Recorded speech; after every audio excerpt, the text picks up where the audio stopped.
Hello everyone. In the last video, we have discussed about the theory of supply. Now today in this video, we will discuss about the elasticity of supply. So what is elasticity of supply? So what is the agenda for today? Today's agenda is first introduction, meaning and degrees of supply and their summary. So firstly, what is the meaning of elasticity of supply? तो elasticity क्या होता है कि जो percentage change है quantity supplied में due to percentage change in price price के change होने से क्वांटिटी सप्लाइड में कितना चेंज आ रहा है। तो इसको मेजर करते हैं हम कैसे, रेशो होती है percentage change in quantity supplied divide by percentage change in price. ये है हमारी मेजरमेंट ऑफ इलास्टिसिटी। तो एक कोई कमोडिटी है वो किसके ऊपर डिपेंड करती है, वो अपने रिसोर्सेज के ऊपर डिपेंड करती है ताकि उसके प्रोडक्शन हो सके। तो सप्लाई जो है उन रिसोर्सेज के थ्रू की जाती है। तो इस वजह से जो हमारी प्रोडक्शन है एक कमोडिटी की वेरी कर सकती है, तो उस वजह से हमारी प्राइसिंग भी वेरी करती है। इसलिए हमारी इलास्टिसिटी ऑफ सप्लाई जो है वो रेंज बता रही है या चेंज बता रही है कि कितना आता है हमारी सप्लाई में। तो इसका फॉर्मूला है हमारा प्राइस इलास्टिसिटी ऑफ सप्लाई का percentage change in quantity supplied divide by percentage change in price. जैसे हमने डिमांड में किया था ये भी वही है, delta Q that is quantity supplied divide by delta P जो कि प्राइस है हमारा, multiply by price upon quantity जो कि क्वांटिटी सप्लाइड है। तो ये हमारा फॉर्मूला होता है, बस इसमें हमारा माइनस का साइन नहीं आता। तो इलास्टिसिटी का फॉर्मूला हमारा ये बनता है। आगे हमारी डिग्रीज ऑफ इलास्टिसिटी। तो हमारी मेनली 5 इलास्टिसिटीज होती हैं सप्लाई की भी, जैसे हमारी डिमांड की है। Perfectly elastic, perfectly inelastic, unitary elastic, relatively elastic, relatively inelastic. तो ये हमारी हो गई हैं डिग्रीज ऑफ इलास्टिसिटी। तो सबसे पहले हम डिस्कस करेंगे परफेक्टली इलास्टिक क्या है, परफेक्टली इलास्टिक सप्लाई कर्व कैसे होती है। तो जब कोई भी प्रोडक्ट का प्राइस जो है इंक्रीज या डिक्रीज ना करे, मतलब जब इंक्रीज और डिक्रीज नहीं होता है प्राइस में पर फिर भी सप्लाई जो है वो इंक्रीज या डिक्रीज कर रही है, तो उसे हम बोलते हैं परफेक्टली इलास्टिक सप्लाई। तो ये हमारी पैरेलल टू एक्स एक्सिस होती है। तो आप यहाँ पे देख सकते हैं कि प्राइस क्या है, फिक्स है एस पे, ओएस हमारा प्राइस है और सप्लाई हम कितनी कर सकते हैं, इतनी भी कर सकते हैं, इतनी भी कर सकते हैं, इतनी भी कर सकते हैं।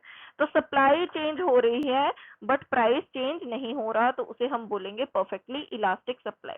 दूसरी तरफ अगर हम बात करें परफेक्टली इनइलास्टिक, इनइलास्टिक का मतलब क्या हुआ कि हम उसे सप्लाई को चेंज नहीं कर सकते। तो इसमें क्या है, जब सप्लाई में कोई चेंज नहीं आता चाहे उसके प्राइस में जितना मर्जी चेंज आ जाए, तो उसे हम बोलते हैं इनइलास्टिक सप्लाई।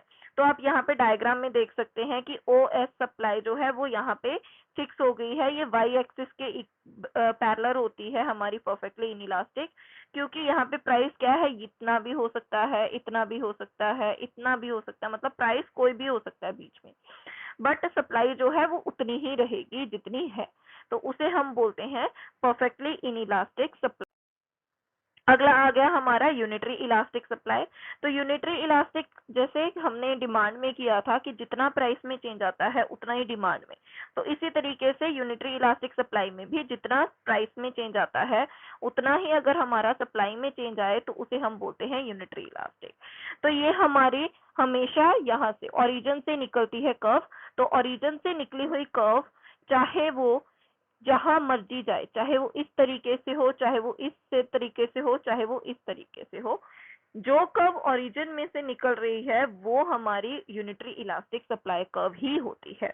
तो ओरिजिन से निकलने वाली की इलास्टिसिटी यही होती है, क्योंकि इसका मतलब क्या होता है, जितना प्राइस में चेंज आ रहा है उतना ही सप्लाई में चेंज आ रहा है, इस वजह से ये ओरिजिन में से जा रही है। क्योंकि जब प्राइस जीरो था तो सप्लाई भी जीरो थी, ये बताता है ओरिजिन। तो जब प्राइस थोड़ा सा बढ़ा तो सप्लाई थोड़ी सी बढ़ेगी, प्राइस जितना भी बढ़ेगा। तो ओरिजिन से निकलने वाली कर्व हमेशा यूनिटरी इलास्टिक होती है।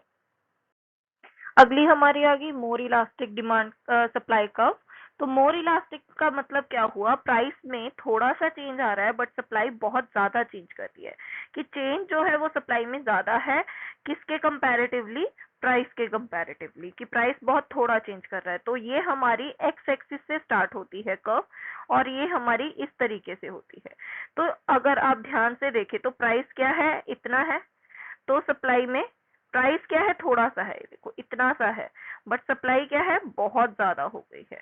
तो सप्लाई में बहुत ज्यादा चेंज आ गया है। प्राइस अगर इतना था तो हमारी सप्लाई बिल्कुल भी नहीं थी। जब प्राइस में थोड़ा सा चेंज आया, इतना सा चेंज आया, तो हमारी सप्लाई बहुत ज्यादा बढ़ गई, तो इसे हम बोलेंगे मोर इलास्टिक सप्लाई।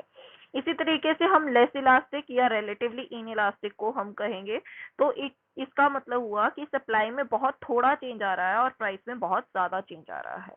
तो प्राइस में बहुत ज्यादा चेंज आने की वजह से सप्लाई में बिल्कुल थोड़ा सा चेंज आए, उसे हम बोल रहे हैं रिलेटिवली इन इलास्टिक या लेस इलास्टिक।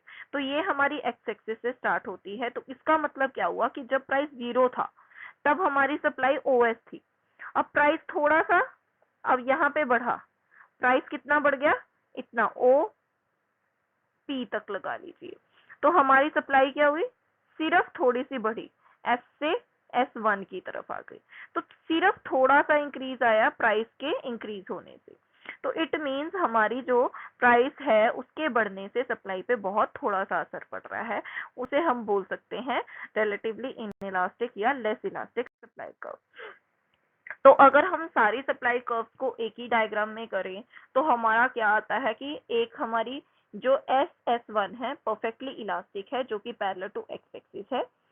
जो हमारी S2 कर्व है, ये वाली, सॉरी, एस कर्व है, वो हमारी है परफेक्टली इन इलास्टिक।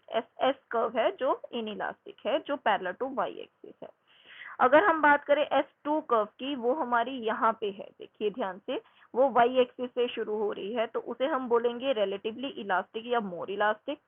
जो S3 है बिल्कुल ओरिजिन में से जा रही है, तो उसे हम बोलेंगे यूनिटरी इलास्टिक। जो S4 कर्व है वो कहाँ से शुरू हो रही है, वो हमारी शुरू हो रही है एक्स एक्सिस से, इसलिए हम बोलेंगे इसे रिलेटिवली इन इलास्टिक या फिर लेस इलास्टिक। तो ये हमारी है सारी 5 की 5 डिग्री। तो हमने ये सारी डिग्रीज देखी। अब हमारे फैक्टर्स जो हमारी इलास्टिसिटी को इफेक्ट करते हैं वो कौन से हैं।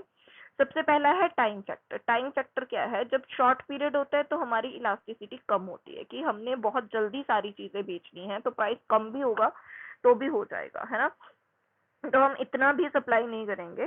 ठीक है, तो लॉन्ग पीरियड में हमारी मोर इलास्टिक होती है, बहुत ज्यादा चेंज आ सकता है हमारी सप्लाई में। थोड़ा सा प्राइस इंक्रीज या डिक्रीज करने से हम सप्लाई को बहुत ज्यादा इंक्रीज डिक्रीज कर सकते हैं लॉन्ग पीरियड में। शॉर्ट पीरियड में हम इतना सप्लाई को कम या ज्यादा नहीं कर सकते। अगर पेरिशेबल गुड्स है तो उसकी लेस इलास्टिक सप्लाई होगी, क्योंकि प्राइस के बढ़ने से सप्लाई में क्या है, ज्यादा असर नहीं होगा। प्राइस के थोड़ा सा बढ़ने या घटने से सप्लाई पे ज्यादा असर नहीं होगा। बट अगर हम ड्यूरेबल गुड्स की बात करें तो उसकी इलास्टिक होगी, प्राइस के बढ़ने या घटने से सप्लाई बहुत ज्यादा बढ़ या बहुत ज्यादा कम हो सकती है। इसी तरीके से अगर हम टेक्निक की बात करें, तो अगर हमारी कॉम्प्लेक्स टेक्निक है तो हम क्या होंगे, एक तरीके से हमारी मोनोपोली हो जाएगी। तो हम इन इलास्टिक सप्लाई कर्व रखेंगे कि हम अपनी सप्लाई फिक्स रखेंगे, प्राइस जितना मर्जी हम ज्यादा लगा सकते हैं, हम सप्लाई को फिक्स रख देंगे। बट हमारी कोई सिंपल टेक्नोलॉजी है, ज्यादा कुछ हमने नई टेक्नोलॉजी नहीं ली है, तो हमारी क्या होगी, इलास्टिक होगी। तो हम उसको प्राइस को बढ़ा या घटा नहीं सकते हैं। अगर हम आगे बात करें तो नेचर ऑफ इनपुट्स, इनपुट्स कैसे यूज किए हैं हमने, अगर तो कॉमनली यूज्ड इनपुट्स किए हैं तो हमारी इलास्टिक होगी, हमारी सप्लाई हम इंक्रीज नहीं कर सकते, सॉरी, प्राइस को इंक्रीज नहीं कर सकते, तो सप्लाई इंक्रीज डिक्रीज हो सकती है क्योंकि हमारे कॉम्पिटिटर्स हो सकते हैं। अगर हमारी स्पेशलाइज्ड फैक्टर है तो हमारी इन इलास्टिक हो जाएगी। फ्यूचर एक्सपेक्टेशंस के पॉइंट ऑफ व्यू पे बात करें तो अगर हम फ्यूचर में एक्सपेक्ट कर रहे हैं कि प्राइस इंक्रीज होगा तो अभी हम इन इलास्टिक रखेंगे। अगर हम सोच रहे हैं कि प्राइस डिक्रीज होगा फ्यूचर में तो हम अभी से इलास्टिक कर देंगे। नेचुरल कंस्ट्रेंट्स में हमारी सप्लाई जो है लेस इलास्टिक होती है। रिस्क टेकिंग में अगर बात करें तो रिस्क में अगर ज्यादा रिस्क ले रहे हैं, हम ज्यादा रिस्क ले सकते हैं, तो हमारी सप्लाई मोर इलास्टिक हो जाएगी। अगर हम ज्यादा रिस्क नहीं लेना चाहते हैं तो हमारी सप्लाई लेस इलास्टिक हो जाएगी। ठीक है, तो हमारी ये थी इलास्टिसिटीज। तो अब अगर हम समरी की बात करें तो परफेक्टली इलास्टिक में इंडेफिनिट हो जाती है, परफेक्टली इनइलास्टिक में हमारी 0 होती है, यूनिटरी इलास्टिक में हमारी 1 होती है, लेस इलास्टिक में हमारी लेस देन 1 होती है, मोर इलास्टिक में हमारी ग्रेटर देन 1 होती है। ठीक है, तो ये था हमारा डिग्रीज ऑफ इलास्टिसिटी और इलास्टिसिटी क्या होती है सप्लाई इलास्टिक। तो ये है हमारी इलास्टिसिटी ऑफ सप्लाई।